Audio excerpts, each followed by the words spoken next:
स्वागत है दोस्तों आपका फिर से एक नई वीडियो में। तो इस वॉर के चक्कर में काफ़ी परेशानी हो रही है ट्रेड करने के लिए, लेकिन फाइनली आज हमने जब रिपोर्ट का एनालाइज कर रहे थे तो हमें 2 से 3 स्टॉक जो है वो मिले हैं। तो उम्मीद है कल हमें एक बेहतरीन ट्रेड मिल सकता है। तो उसी के बारे में इस वीडियो में बात करने वाले हैं। वीडियो में आगे बढ़ने से पहले दोस्तों बता दूं, ये जो वीडियो है सिर्फ और सिर्फ एजुकेशनल पर्पज के लिए है। कोई भी पर्सनल बाइंग या सेलिंग की रिकमेंडेशन नहीं है। तो आइए एनालिसिस को स्टार्ट करते हैं। तो आज की डेट है 5/5 और एनालिसिस कर रहे हैं हम कल 6 मार्च का। तो निफ्टी से स्टार्ट करेंगे हम। तो फाइनली निफ्टी ने इस सपोर्ट को ब्रेक कर दिया है। अगर आप ये देखेंगे, लास्ट मंथ का क्वार्टर था, इसको फाइनली निफ्टी ने ब्रेक किया है और ब्रेक के साथ अगर वॉल्यूम देखेंगे तो आप काफी बेहतरीन वॉल्यूम और डिलीवरी का भी ब्रेकआउट हुआ है। अगर आप एक रिपोर्ट को एनालाइज करने की कोशिश करते हैं तो उसमें आप पाएंगे कि डिलीवरी का भी ब्रेकआउट हुआ है।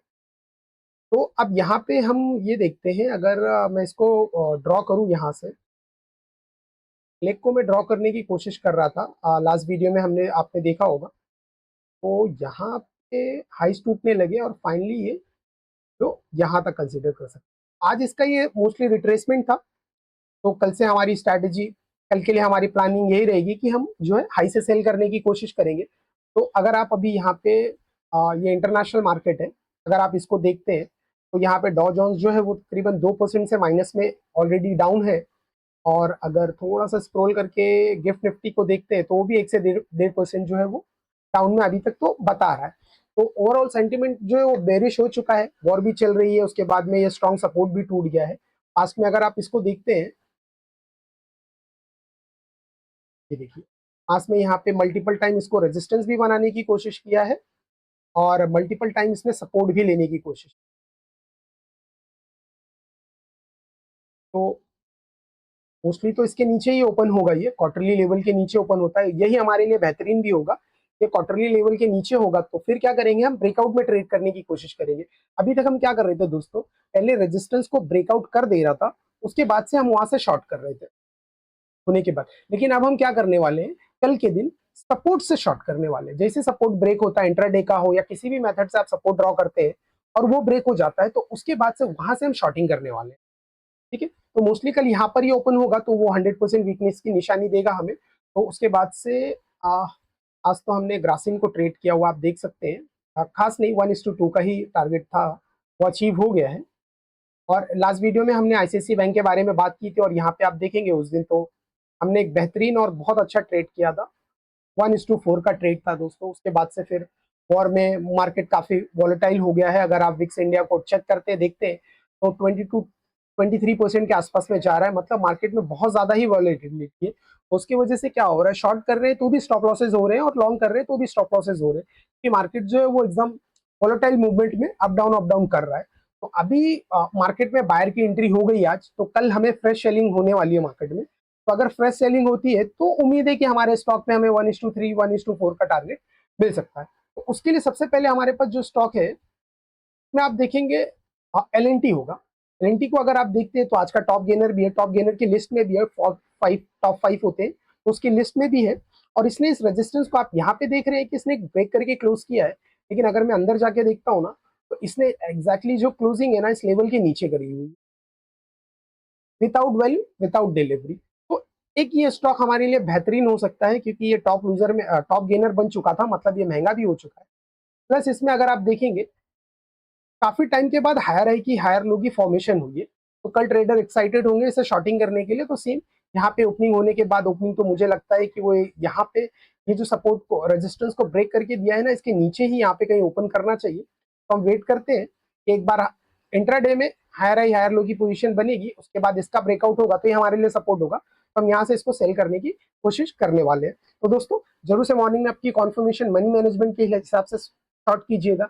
ना समझ में आता हो, ज्यादा स्ट्रेस होता है ट्रेड लेने से पहले, तो ट्रेड को अवॉइड करना ही बेहतर होगा। अभी ऑप्शन से तो दूर रहने का ही सलाह होगी।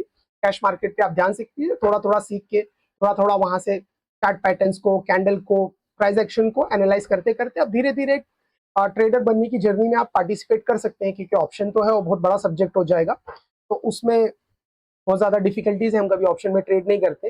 बेस्ट हो जाता है कैश हमारे लिए। 1:3 1:4 का टारगेट रखते हैं हमारे हमारे लिए। 2000 का पर डे हमारा स्टॉप लॉस की कैपेसिटी है, तो उसके अगेंस्ट में 1:3 1:4 हम जो वो ट्रेड करते रहते हैं। तो उसमें हो जाता है, इतनी कोई परेशानी नहीं है। और कैश मार्केट को ट्रेड करना बहुत ही आसान है और ऑप्शन मार्केट से तो काफी बेहतरीन है कि अगर आप कैश मार्केट में एक बार सीखने की प्रैक्टिस करने लगते हैं। हम 8 से 10 साल से कैश मार्केट में प्रैक्टिस कर रहे हैं और बहुत बेहतरीन उसमें हमारा काम चल रहा है। तो अब दूसरा दोस्तों ये आईसीआईसी बैंक तो नहीं होगा, क्योंकि अब एशियन पेंट को देखेंगे यहाँ पे। अगर आप एशियन पेंट को देखेंगे लगातार जो लो वॉल्यूम से ट्रेड हो रहा है, तो अगर फंडामेंटल के एशियन पेंट के बारे में मैं बात करूं दोस्तों, तो यहाँ पे इसका रॉ प्रोडक्ट जो है, एशियन पेंट मतलब पेंट की कंपनी, रॉ प्रोडक्ट इसका बनता है क्रूड ऑयल। और जहाँ पे आप देख रहे हैं क्रूड ऑयल जो है 6% से अपसाइड में जाके बंद हुआ है। अभी हमने जस्ट इंटरनेशनल मार्केट के टाइम पे चेक किया। तो इससे क्या हो जाता है, इनका जो है रिजल्ट वो खराब आने की बेहतरीन चांसेस है। और आप अभी देखेंगे स्क्रीन पे, तो ये रेजिस्टेंस के पास है, without value without delivery resistance को अप्रोच कर रहा है। तो पॉसिबली यही है, हायर हाई हायर लो बन चुका है, मतलब बाहर आ चुके हैं। अब इसके बाद यहाँ से सेलिंग का चांसेस है। तो जैसे हमें कॉन्फर्मेशन मॉर्निंग में जिस तरफ भी मिलती है, हम कोशिश करेंगे सेल करने के लिए। तो क्या है दोस्तों, कल के लिए हमारे पास लॉन्ग में कोई भी स्टॉक नहीं होगा, क्योंकि लॉन्ग हमें करना भी नहीं है। हम अभी जब तक देखेंगे कि शॉर्टिंग ही करेंगे, जब तक ये वॉर वगैरह का प्रॉब्लम चल रही है वर्ल्ड में, तब तक हम कोशिश करने वाले हैं कि हम शॉर्ट की तरफ बने रहे। तो कल के लिए तो स्टॉप आउट टूटने के बाद ही हमें शॉर्ट करना है, उससे पहले नहीं। अब अगला स्टॉक देखते हैं, आप एक्सिस बैंक है। तो आप पूरे बैंकिंग सेक्टर को देखेंगे ना दोस्तों, एनालाइज करेंगे, तो वो यहाँ पे ट्रेड कर रहे हैं। ये एक स्टैंड अलोन है जो यहाँ पे ट्रेड कर रहा है। तो अगर कल इसके नीचे की ओपनिंग दे देता है, तो फिर हम यहाँ से शॉर्ट करने की इसको कोशिश करने वाले, सपोर्ट ब्रेक होने के बाद। ये इसके लिए सपोर्ट का काम कर रहा है। अगर ये ओपनिंग यहाँ पे देता है, तो सपोर्ट को ब्रेक करके ओपनिंग दे रहा है। तो उसके बाद से जब ये रिटेस्ट करने जाता है, तो हम यहाँ से शॉर्टिंग कर सकते हैं। अगला स्टॉक है दोस्तों हमारी लिस्ट में, वो है बाज फाइनेंस। तो आप देख लीजिए, बजाज फिनसर्व नहीं है, बाज फाइनेंस है। 972 रुपीज वाला स्टॉक। तो इसमें भी अगर आप देखते हैं, तो स्टिफ रेजिस्टेंस इसने ऑलरेडी बना दिया था कल। ये लो के नीचे लोअर हाई लोअर लो lower close plus delivery volume का ब्रेकआउट आप यहाँ पे देख सकते हैं। तो आज इसने भी अपने आप को होल्ड करने की कोशिश की, हाई से ऑलरेडी रिजेक्ट हो गया, हाई टच कर चुका है, तो ये रेडी हो गया है शॉर्ट होने के लिए। तो हम सेम स्ट्रैटेजी रहेगी।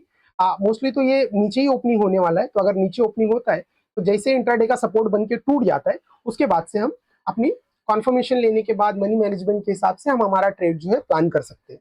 ठीक है दोस्तों, तो इसके ऊपर पे हमारे चैनल को जाने से पहले जरूर सब्सक्राइब कर लीजिए, क्योंकि अभी मैं एक लॉन्ग वीडियो भी शेयर करने वाला हूँ 1-2 दिन में, जहाँ पे हम निफ्टी 50 का, जैसे भी पास्ट में ऑलरेडी हमने एक वीडियो शेयर की थी, जहाँ पे आपको बताया था कि लार्ज कैप में जो अभी अपॉर्चुनिटी नहीं है। उम्मीद है आप लोगों ने हम मेरी बात मानी होगी और उसमें इन्वेस्टमेंट नहीं किया होगा, क्योंकि अगर आपने इन्वेस्टमेंट किया होगा तो देख लीजिए, उसने फाइनली सपोर्ट को निफ्टी ने आज कल ब्रेक कर ही दिया, ऑलरेडी परसों के दिन पे इसको ब्रेक कर ही दिया हुआ है। लेकिन अगर आप जो एनालाइज करेंगे स्मॉल कैप का, तो उसका सपोर्ट का भी ब्रेकडाउन नहीं हुआ है। वो भी होगा, लेकिन होने के बाद से मुझे लगता है वहां पे वो ऑलरेडी करेक्शन हो चुका है, तो वहां पे अच्छी अपॉर्चुनिटी मिल सकती है। अब क्या है, यही वजह है, वॉर है, जो ये मार्केट पिछले 2 से 3 दिन में 4 से 5% जो है वो करेक्ट हो चुका है। नहीं दोस्तों, इसका एक फंडामेंटल रीजन है, जिसके बारे में हम अगली वीडियो में डिटेल में एनालिसिस करके बात करने वाले हैं।